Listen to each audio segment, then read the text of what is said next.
Olá, meu amigo, minha amiga, que maravilha, estamos novamente aqui nós, não é? Depois desse final de semana em que nós refletimos a palavra do Senhor na Santa Missa, vale recordar, para quem não esteve presente na Santa Missa, quinto mandamento, primeiro mandamento da Igreja, participar todos os domingos da Santa Missa comungar todos os domingos.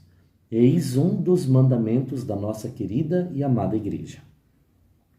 Então, hoje, nós ouvimos no domingo, primeira leitura tirada do livro da Sabedoria, onde o homem é informe, criado à imagem e semelhança de Deus, porém uma massa informe. Deus insufla em suas narinas o hálito da vida, o homem recebe o Espírito Santo, dotado da sabedoria, e, portanto, tem meios para viver e feliz sob a graça desse Deus que nos ama. No Salmo de Resposta, nós também ouvimos esta palavra: quem que pode contar bem os seus dias? Somente aquele que acredita na força do Deus da vida.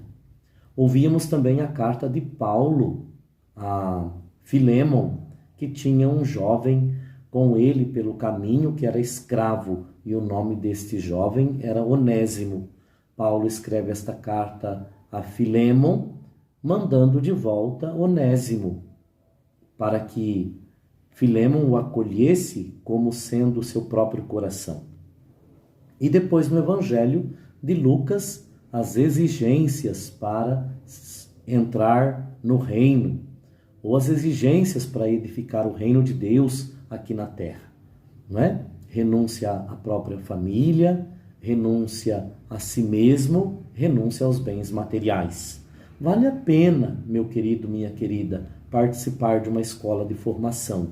A Santa Missa, através da homilia, ela nos ajuda a nos formarmos. E hoje aqui nós nos encontramos, nesta segunda-feira, estudando o livro do Levítico, Bíblia na mão. Eu fiz aqui algumas pontuações, parto delas. Levítico, aqui está o sinal, o símbolo a ser apresentado hoje. No Brasil nós temos a nossa Constituição, né? Todas as normas, regras, leis, princípios básicos para o ordenamento da nossa sociedade se encontra na Constituição brasileira. Vale a pena tê-la presente. Depois, eu trouxe também um outro livro, que ele é lido de trás para frente, tá? A Torá. Então, o judeu, ele tem a Torá. E este livro me foi presenteado por um amigo, não é? Ele já partiu para a casa do pai, e é interessante, vou até mostrar aqui a você. Eu não leio grego, hebraico, não é aramaico, não. Aqui nós encontramos duas línguas, o hebraico, certo? O hebraico, e ao mesmo tempo o português. Então, posso ler para você o livro do Eclesiastes, não em aramaico, não é? Mas em português. Hoje, então, nós estudamos o livro do Levítico. A Torá é composta desses 5 livros que nós estamos estudando nesse princípio. Gênesis, Números, Êxodo, Levítico, Números, Deuteronômio.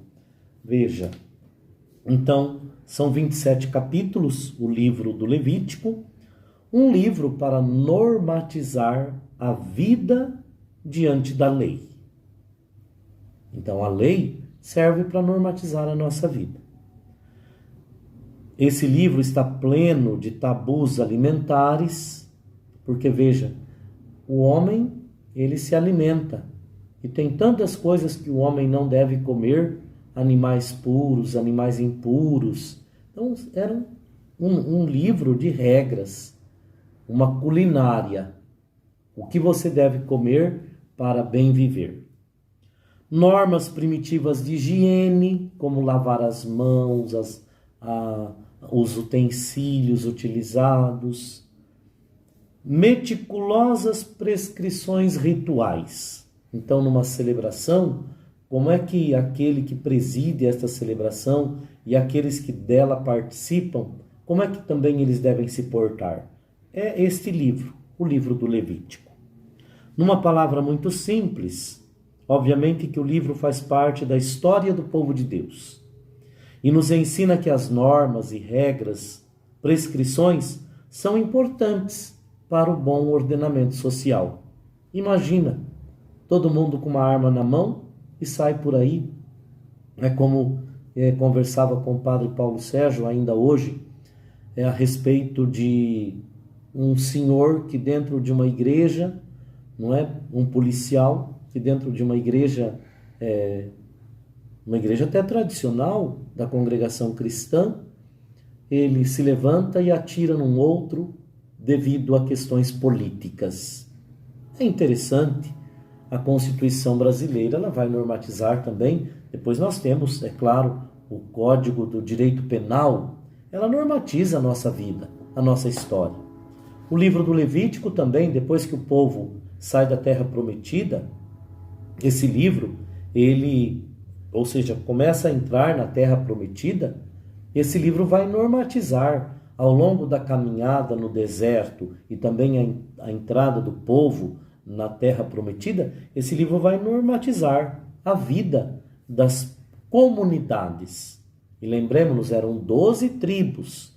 Então, este livro do Levítico vai normatizar como é que nós devemos viver aqui como comunidade onde Deus é o Senhor. Todas essas regras, essas normas, elas estão prescritas num livro. O judeu, já na época de Jesus, eram 616 leis, regras, e Jesus vai normatizá-la em uma só, ou duas: amar a Deus sobre todas as coisas e ao próximo como a ti mesmo. Questão de lavar ou não lavar as mãos, não é? Comer com as mãos impuras, comer em dia de sábado. Jesus vai dizer, olha, a lei do amor, que simplifica tudo. Então, este livro, Levítico, tem ainda relações. Como é que devem ser as relações sociais? Sadias.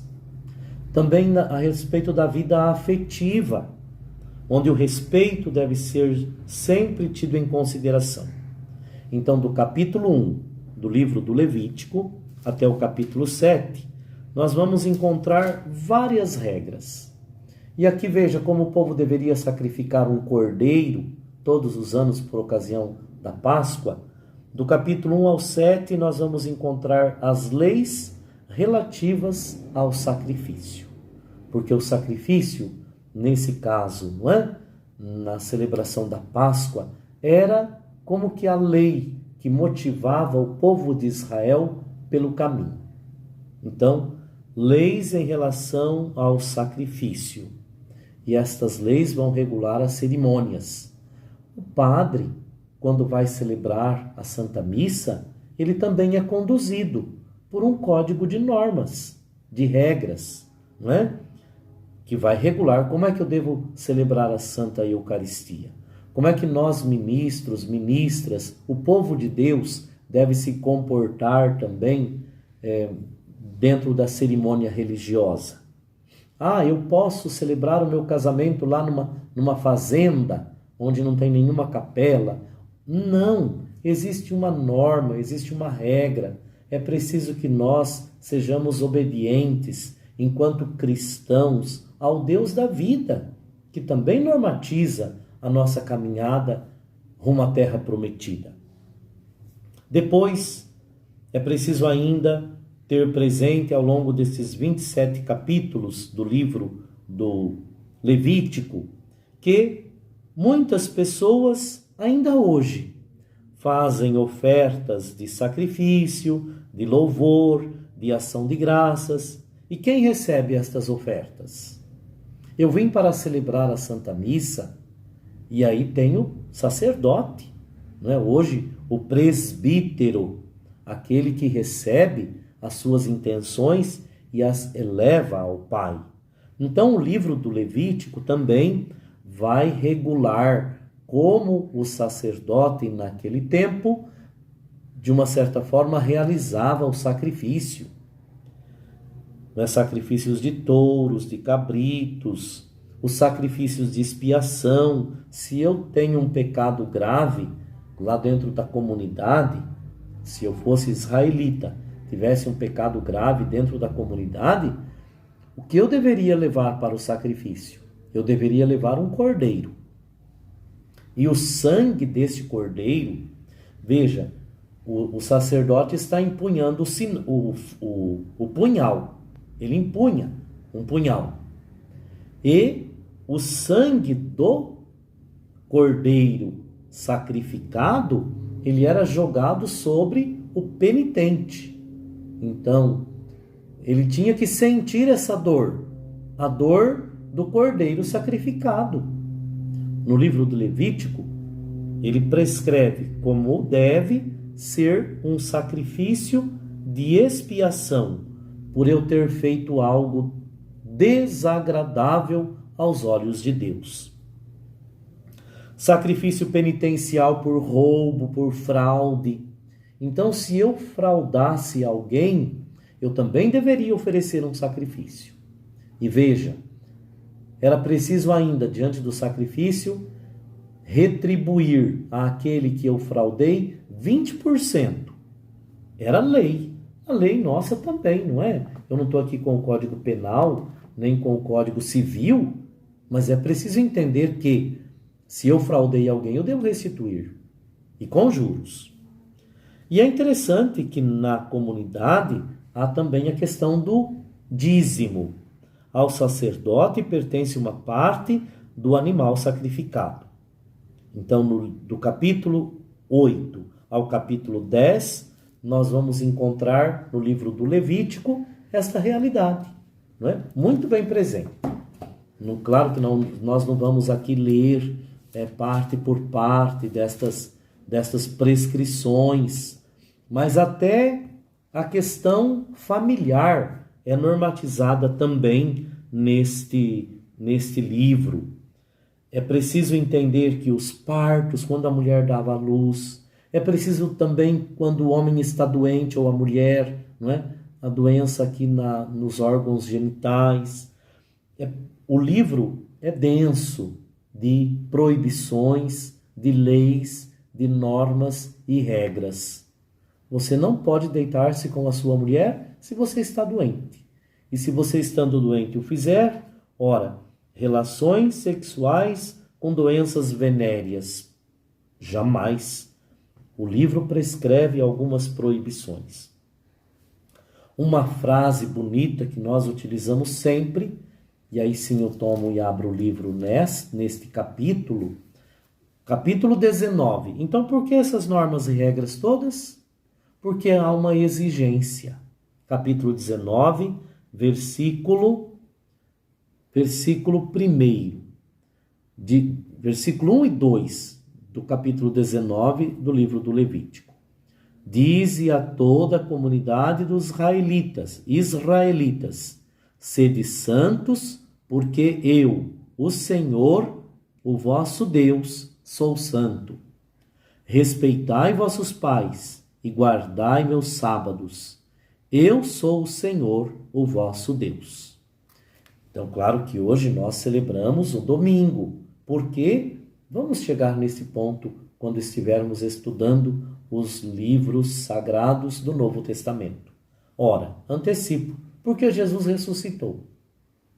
E ressuscitando, ele instaura uma nova comunidade de fé, suplanta a antiga lei e traz uma lei nova. Então, a partir do capítulo 20 do livro do Levítico, uma orientação sobre os cultos proibidos. Ainda hoje, não é? Nós colocamos algumas normas. Tem alguns cultos por aí que o povo faz. Não estou dizendo dentro da nossa comunidade de fé, da Igreja Cristã Católica. Mas existem alguns cultos por aí, não é, que às vezes dá arrepio de você saber que as pessoas ainda participam destes. Os cuidados do templo, os cuidados que nós devemos ter com o nosso templo. E aí, bênçãos e maldições. Bênçãos e maldições. E até as tarifas para usar o templo. O livro vai também contemplar. Então, são 27 capítulos, o livro do Levítico, marcados por esta realidade de normas, prescrições, normatização da vida diante da lei, tanto do Senhor quanto do ordenamento social. Espero em Deus tê-lo ajudado a entrar, e se desejar ler todo o livro, você já tem uma visão. O que e não quiser também, não é? Mas é importante ter presente o que diz o livro do Levítico. Normas para a vida, diante da lei de Deus, não é? E também da normatização das nossas condutas dentro da sociedade. Que a bondade do Senhor se faça em nós, para que nós, apreendendo e compreendendo a palavra do Senhor presente na Sagrada Escritura, sejamos homens e mulheres melhores. Até amanhã, meu querido amigo, minha querida amiga, estudando o livro dos Números. Em nome do Pai, do Filho e do Espírito Santo. Amém.